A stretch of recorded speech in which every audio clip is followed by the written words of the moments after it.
I talked to a whole bunch of medical students a couple weeks ago. We need to be asking those attendings who are in their first, second, third, up to 5 years, up to 10 years, what are you frustrated by? What has you so wrapped around the axle? And let's try to make some inroads on some of those things. I really think, if I had to guess, I think it might be a lack of agency that is the most painful part of that. Because we train physicians to be really independent thinkers. And then we put them in a position where they have no authority, no agency, and all of the responsibility, which is the definition of a dysfunctional organization. Welcome to How I Doctor, where we're bringing joy back to medicine. In 2018, a psychiatrist named Dr. Wendy Dean co-wrote a 500-word op-ed in Stat News that did something I've rarely seen a piece of writing do. It handed an entire profession the language for something that we'd all been feeling. The argument was simple and devastating. Physicians aren't burning out. That implies a personal failure of resilience. What's actually happening is called moral injury, the damage that accumulates when you are repeatedly forced to act in a way that violates your own moral code. I've worked in emergency medicine for 18 years now. I've stood at the bedside of a patient boarding in the hallway for 36 hours, knowing they were getting worse, unable to do anything about it, and I felt something I now have a name for. Today, we're going to dive into what moral injury actually feels like from the inside, whether AI is going to make it better or is just going to pile on more complexity into a broken foundation, and what independent practice and structural changes around it would actually have to look like for it to matter. I'll be right back after a word from our sponsor. Abridge is on a mission to save time, save money, and save lives. How? By centering on clinicians like you. On June 11th, Abridge is hosting its first ever keynote, live from New York City and streaming globally for the off-call community. Join Abridge CEO and founder, Dr. Shiv Rao, for a presentation on the future of AI in healthcare. It's all coming together. To register for the live stream, go to events.abridge.com/keynote. That's events.abridge.com/keynote. The link is also in the show notes.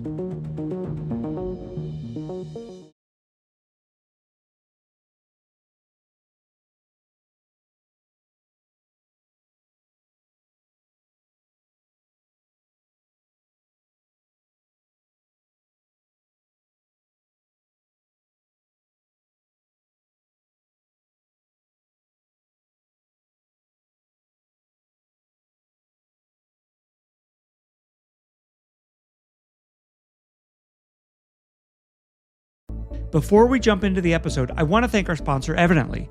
Evidently is the clinical data intelligence platform built to help physicians harness the ocean of patient data they're drowning in every day.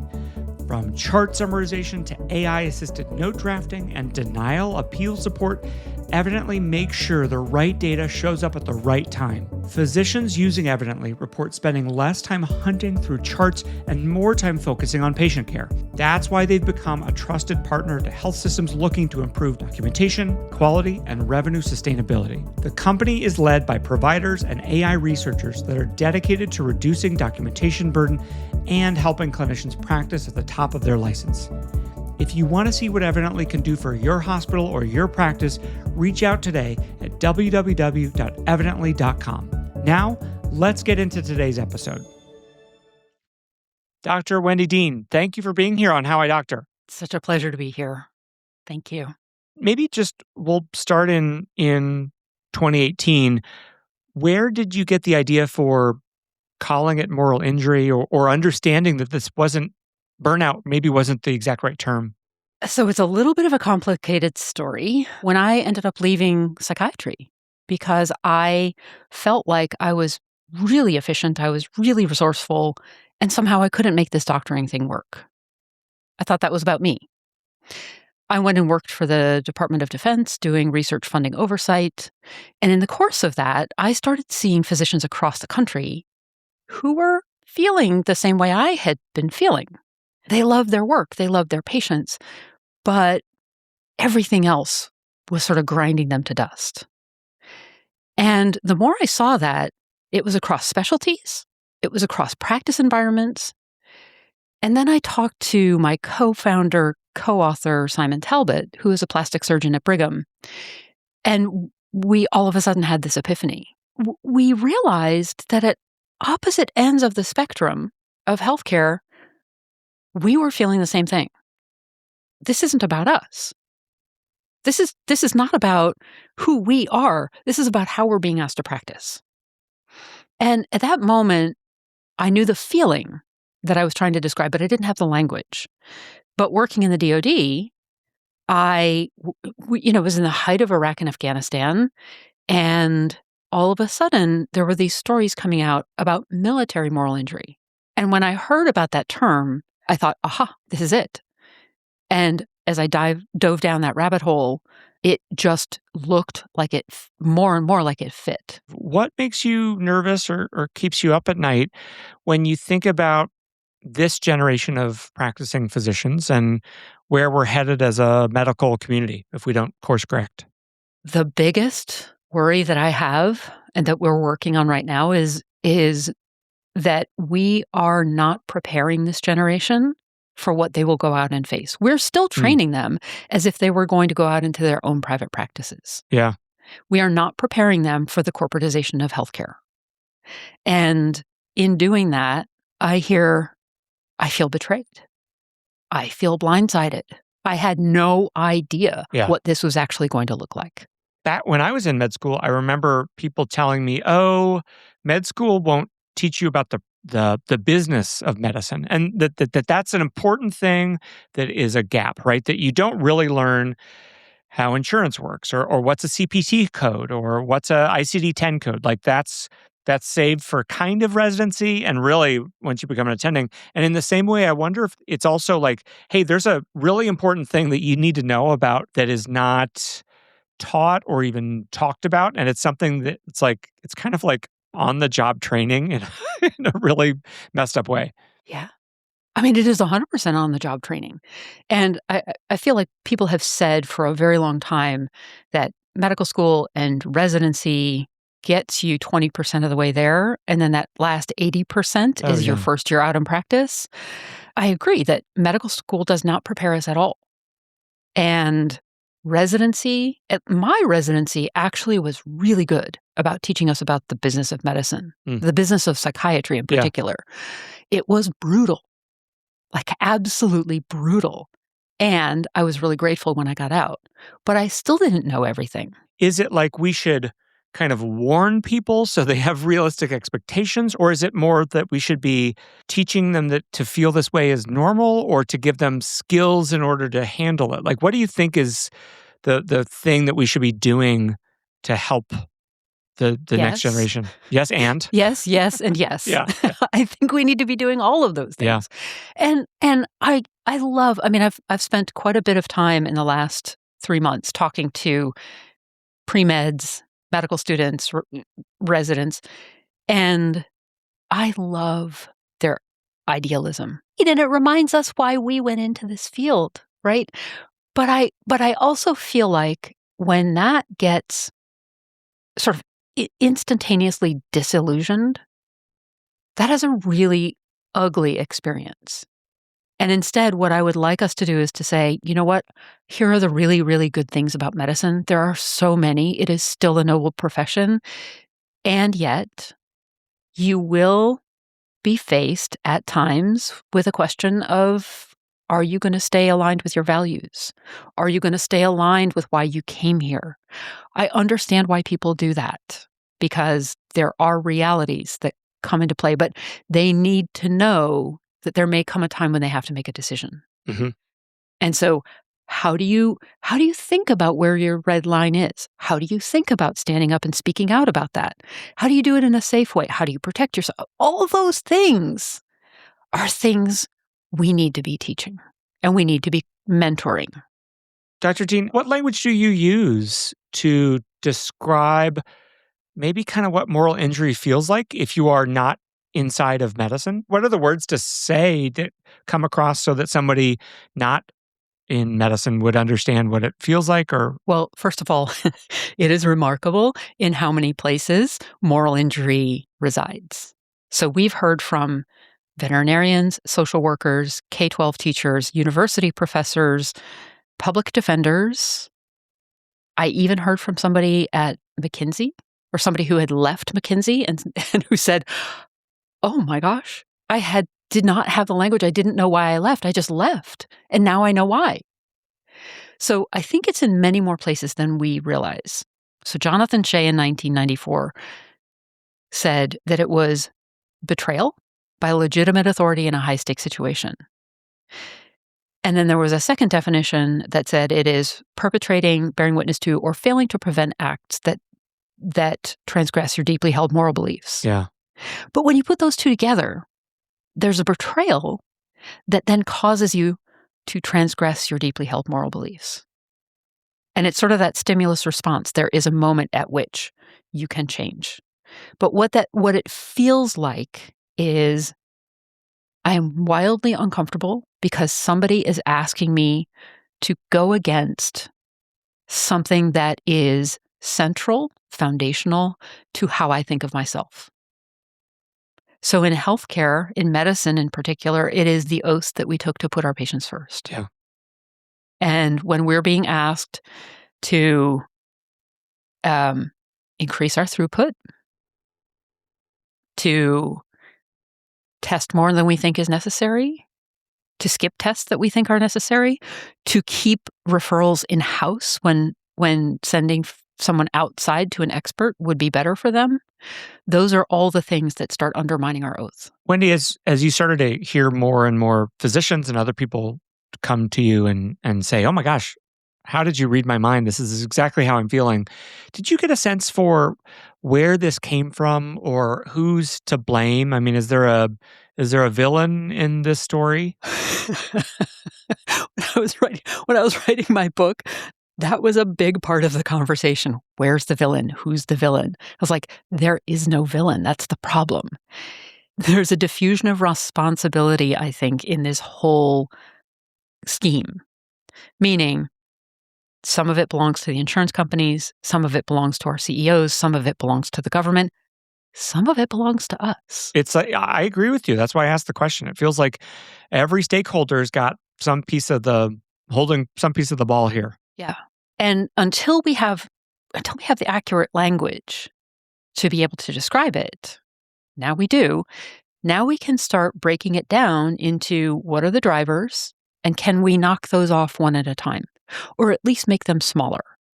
I don't pretend that we're ever going to be able to completely eliminate moral injury, but I do think that we can mitigate a lot of it. Yeah, I would agree with you. I mean, look, every day in clinical practice, you are pitting certain values that you hold dear against other values that you also hold dear. You hold the ability to do everything that one patient needs, but you realize if you do that, you make the other patients wait, and that's another value of equality and fairness too.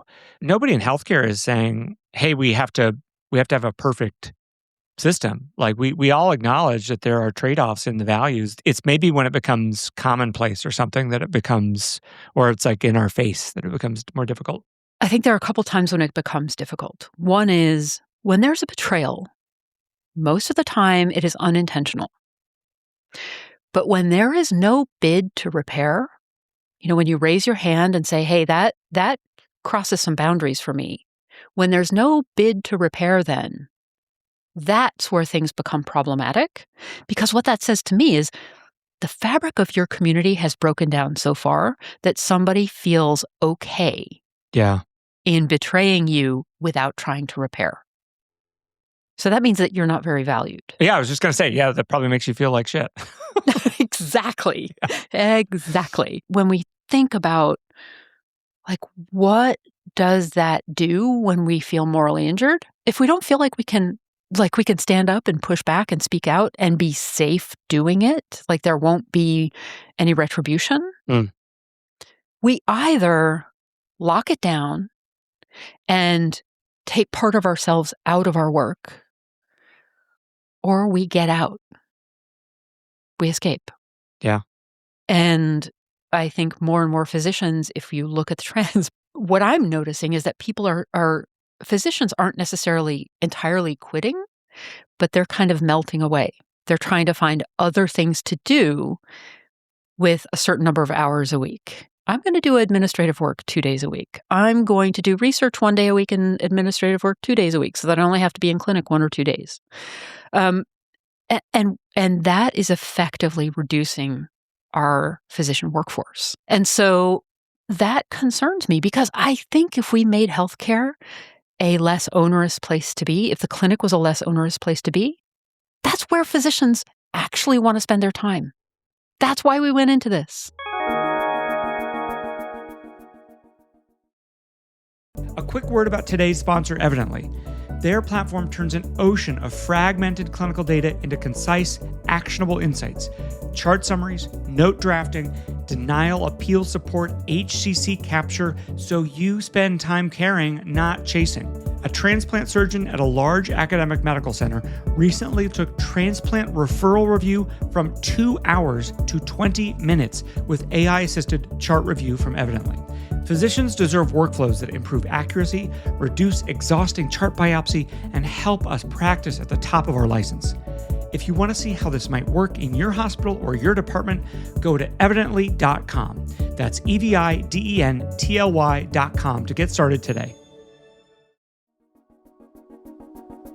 Dr. Dean, I'm curious, as an emergency physician, I'm curious your thoughts on the ED as ground zero for moral injury. I know you've written pieces about ED boarding as well. Are there places that are worse than the ED, or is my workplace the best place to be to find moral injury? Oh boy. There is no competitive suffering here. I thought we were in the trauma Olympics today, no? I mean, the ED is a bad place to work right now. I will say that for sure. I think pediatrics is a terrible place to work. Mental health care is a terrible place to work. Like oncology is a terrible place to work.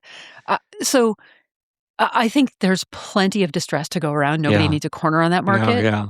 But what's really important is to say, if we want to have an ER and we want to have it staffed by physicians, how are we going to protect them? And how are we, as a profession, going to come together to support each other? Because right now, medicine is really good at siloing us off and dividing us and pitting us against each other for resources and for attention and for finances, et cetera. And really, I think we are all doctors first before we're a specialist. And the orthopedists need the primary care docs, need the cardiologists, need, the ED needs the pediatricians and the anesthesiologists and the surgeons. And so we really need to be thinking a little bit more in a collectivist way and protecting each other. Wendy, what do you think that looks like in terms of solutions or protecting or helping handle this issue and address it and reverse it maybe even? We actually, with a group in the UK who, Deborah Morris and her group, we've been talking with them for years and working with them for years, best collaborators. And we were kind of tossing this back and forth. And we were looking for organizations that were doing it well. And we were struggling.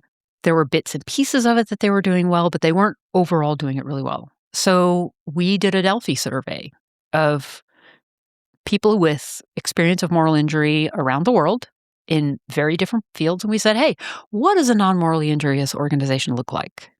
And what does it take to get there? And basically, it broke down to 3 things. You need to identify as non-morally injurious. So it needs to be important to you to mitigate that.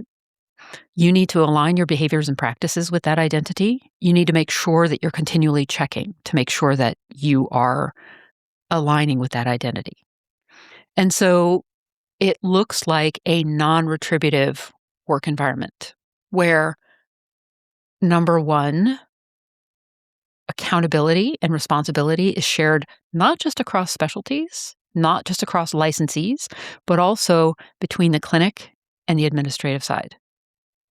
So, typically I think in the US, we think about shared decision-making between a patient and a clinician. When you look at a truly restorative, just culture, that becomes a 3-way discussion, because there's a physician and a patient, but there's also the administrative side that has to make sure that they are facilitating those activities or those interventions that the patient needs, and that they're making it easy for the clinician to be able to do their job. I think we don't do enough of that. We hold clinicians really responsible to be reporting to the administrative side of healthcare, right? Why? Let's get your throughput up. Let's get your RVUs up, rather than saying, we notice your RVUs are down. How can we facilitate? What's getting in the way? How can we help you? There also needs to be a recognition that the workforce is not the problem. They're part of the solution. And that requires us to create some really, truly non-retributive speaking out mechanisms so people can feel free to speak up without worrying that their head's going to get chopped off. Yeah. Right? Which is a reality right now. When you're not working on the front lines, it is really, really, really hard to see and feel what happens there. It is also hard to know what good solutions are going to look like and feel like for the people who are there. So maybe we should be asking the experts in that more often and giving them more agency to make change. The first thing I'll just say is just acknowledging that you are working with a team in the UK, which means this is not an American problem. This is a trend that is global. We are seeing this across the world. Yeah. What do you think? Because I think it'd be almost easier to say, oh, it's the crappy health insurance system that does prior auth and forces these terrible policy decisions and has these guidelines that are, admission criteria that ruin everything for the world and it's all their fault. But what do you think it actually says if the UK sees this and France sees this and Japan sees this and Australia sees this as well? And Germany and Switzerland and Brazil. Yeah. We talk a lot about the social determinants of health, but I take it one level up. And I think that's what's causing the moral injury I think it's the structural determinants of health. How we decide how to distribute our finite resources and who gets to decide. So I think the people who are making those decisions are doing their level best to do it in a way that they think is equitable and just and correct. But again, the problem comes back to they may not have the expertise that we have, and we need to engage more in those conversations. I've seen some really good models where the kind of managerial administrative team is meeting with the clinical team every morning. There's a morning huddle, and there really is a sense of camaraderie and teamwork and the idea that oh, hey, let me help remove these blockers from you. Oh, hey, we're seeing a problem with getting x-rays done. Let me figure out how I can help remove the blockers. And then both parties feel like, oh my God, I've got somebody in my corner trying to address the system, and the managerial team gets to show how helpful they can be in helping patient care as well. Right. So I think that was the original reason that we were okay inviting administrators into healthcare. Right? Because so that we could focus on the clinical parts of medicine and we would have help breaking down some of those barriers. And then it turned into something slightly different. And then we got the reality. Yeah. Right. And so if that is the way a healthcare system runs, bravo. That's the way it should be. I'll say it until the cows come home. The best leader I've ever worked with is the CEO of the Permanente Medical Group, the organization I work for. She's a cardiologist, and she really is a servant leader, right? Her whole thing, hi Maria, her whole love, God, I love her. Her whole thing is every time I would meet with her, because she used to be my very direct boss. Hey, what's in your way? How can I help you? What do you need from me? What can I, again, back to blockers. What can I unblock for you? Oh, you need me to run cover for you because you're trying to do this big thing? Oh, you need $500 to get a couple prizes to get people to try out a new AI tech thing, whatever it is. How can I enable you as a leader to be the best leader possible by using my power to tell somebody, yeah, it's fine, just go do that. Maria said so, Right. And what I always used to say to my direct reports, we had weekly meetings, one-on-ones, and the last question I would ask each of them was, "What do you need from me? My throw weight is greater than yours. Where do you need me to put it?" Yeah, I love that. Totally. That's what makes her incredible. Wendy, I want to ask you a little bit about AI because I love to talk about AI and love to think about the positive and also not so positive like potential futures with AI. But it does feel like we've almost set ourselves up to like have AI enter the medical arena because so many of us are like burned out and like fine, if AI wants to handle this, I'm over it. I don't want to do it anymore. And I don't think that's how most physicians want the world to happen, but I worry that like these series of unfortunate events is making, a version of the future of healthcare a little bit more likely. Yeah. But we have a recent example of a promise that was made to us that would make our lives great and wonderful and super efficient and really hyper-connected and really collaborative, and it really hasn't worked that way, the EMR. And the primary problem with that is it was not designed for our benefit or for our patients' benefit. It was built for the bottom line benefit of the hospital. And when you have the major EHR maker who is saying, if people are rating it a 5.5 or 6, well, what are they rating our competition? It's good enough because our competition is worse. I mean, if anybody wants to work with technology that is a 5 out of 10 and do that every day, come on. So, I worry that we are buying into the same narrative that we bought into with the EHR. Yeah. Despite the fact that we have such painful experience with it. I also worry that healthcare is a profoundly connective endeavor. And every time we insert technology between a physician and a patient, we are dehumanizing that interaction. And we are also wildly underestimating the healing power of that simple connection. That's where healing starts. I mean, as a psychiatrist, that's all I had, Exactly. right? That is all I had. I was going to say, like, I can suture, but but for psychiatry, I mean, my dad's a psychiatrist, for psychiatry, yeah, it's that connection. It's that belief in healing. And it's the belief that, this other person hopes and wants and is working with me toward a more mentally well future, too. Feeling seen, feeling heard by another human being, there is nothing more profound than that. Yeah. That can happen. I worked in ERs for 3 years, rural ERs in northern Vermont and New Hampshire. And that was where I learned to build rapport instantaneously. Yes. That's one of the things that is always a challenge and that I love about it is like, hey, this person's a stranger. I need to get them to trust me as fast as possible. Correct. And so when you realize that, it's the power of connection that gets people to buy into your assessment and your plan, that gets them to open their pill bottle, their prescription bottle every single day and take that pill that you recommended they take, or to get in their car and go to physical therapy every day, even when it's miserable, right? Those are the things that AI can remind you it's not the same. And I would say that it's not influence. It is a platonic form of love. You care deeply about that person. Yeah. Because they're human. You care what happens to them.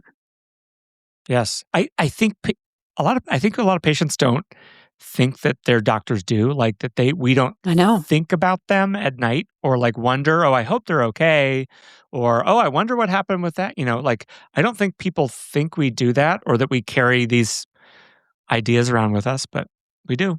Yeah. I mean, I think about patients that I had in residency. Maybe I can just touch a little bit on younger physicians, and I'm curious your thoughts. I mentor a small number of, like young attendings.